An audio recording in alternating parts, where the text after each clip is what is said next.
सपने देखने वाली बहू। गुप्ता जी की बहू अंजलि को सपने बहुत आते थे। एक दिन सुबह सुबह जब अंजलि सोकर उठी, सासू माँ जानती हैं क्या होने वाला है?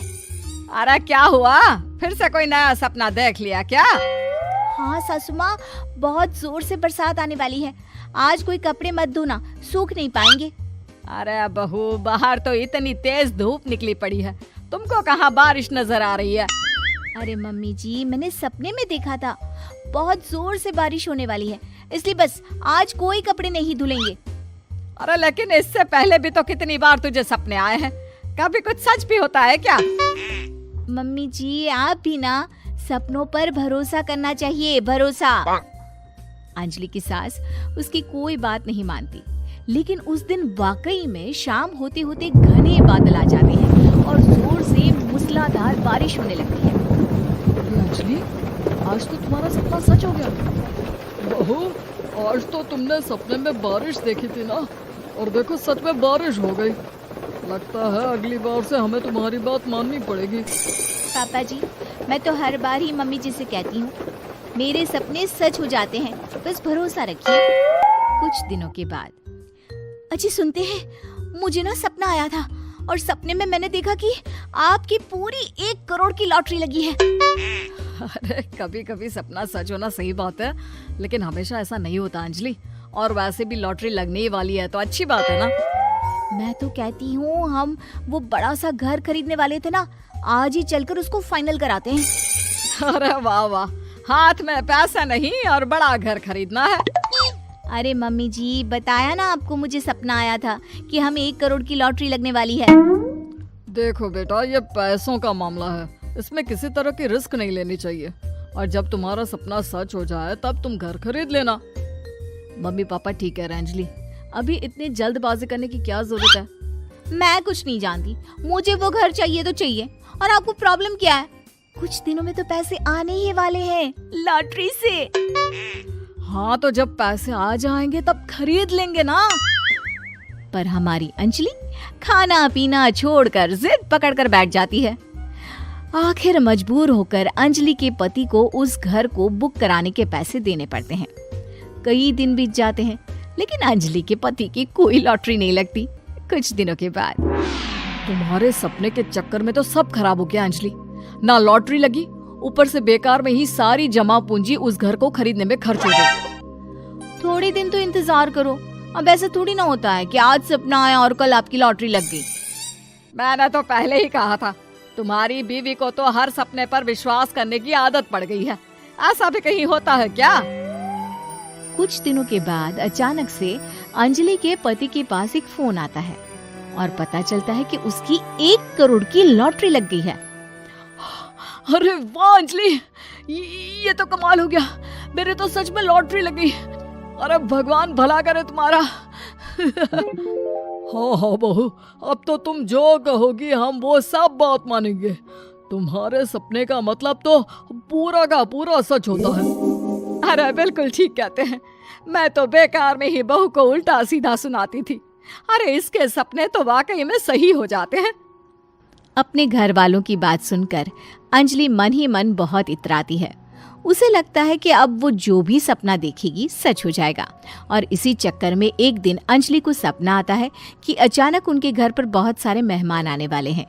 यही सोचकर अंजलि अपनी सास को कहकर बहुत सारा खाना पहले से ही बनाकर रख लेती है। सुबह से शाम हो जाती है। हमने इतना सारा खाना बना लिया, लेकिन हमारे घर तो कोई मेहमान आया ही नहीं। हाँ मम्मी जी, अब तो रात होने आई है, लगता है ये खाना हम लोगों को ही खाना पड़ेगा। गुप्ता जी का परिवार पूरे 2 दिन तक उस खाने को खाकर खत्म करता है, लेकिन अंजलि की ये अपने सपनों पर भरोसा करने की आदत इतनी जल्दी छूटने वाली कहाँ थी। एक दिन अंजलि की सास अपने किसी रिश्तेदार के घर जाने के लिए कहती है, अरे अंजलि बहू, मैं जरा 2 दिन के लिए बुआ जी के घर जा रही हूँ।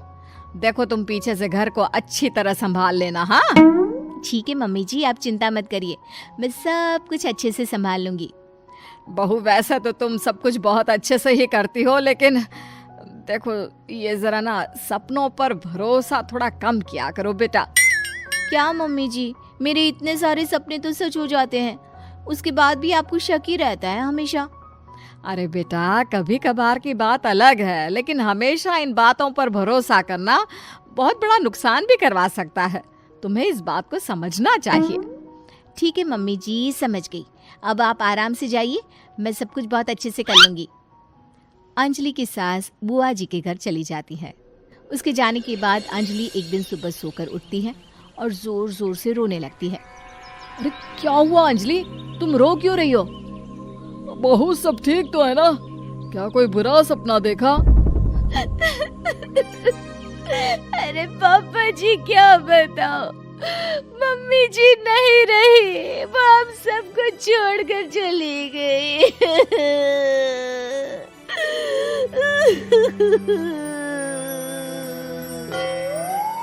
छोड़कर चली गई?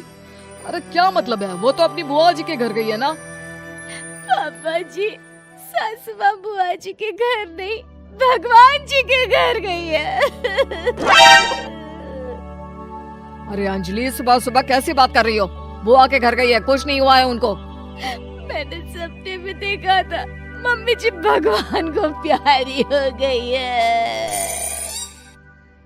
अंजलि का पति उसे समझाने की कोशिश करता है, लेकिन अंजलि के बार बार कहने पर वो भी इस बात पर भरोसा कर लेता है कि अब उसकी माँ दुनिया में नहीं रही।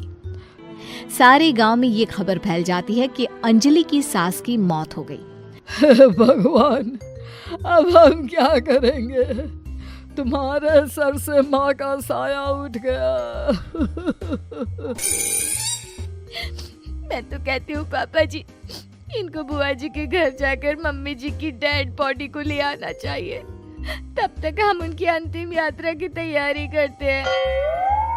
अंजलि का पति अंजलि की बात सुनकर बुआ जी के घर के लिए रवाना हो जाता है। उधर अंजलि अपनी सास के अंतिम संस्कार की सारी तैयारियां कर लेती है। मोहल्ले के सारे लोग वहां पर आकर इकट्ठा हो जाते हैं। बहुत बुरा हुआ, मेरी सास मुझे बहुत प्यार करती थी, बुआ जी के घर गई थी। अरे हमको क्या पता था कि भगवान जी के घर जा रही है।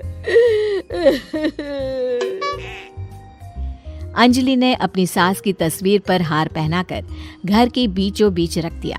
सब लोग आकर गुप्ता परिवार को सांत्वना दे रहे थे। थोड़ी देर बाद अंजलि का पति घर आता है और साथ में अपनी माँ को भी ले आता है। अरे बहू, मेरी तस्वीर पर हार क्यों चढ़ा रखा है? सब लोग अंजलि की सास को देखकर डर जाते हैं। अरे आप लोगों को डरने की कोई जरूरत नहीं है, मेरी माँ जिंदा है। ये तो मेरी बीवी के सपने के चक्कर में हम लोगों ने अपनी माँ को मरा हुआ समझ लिया।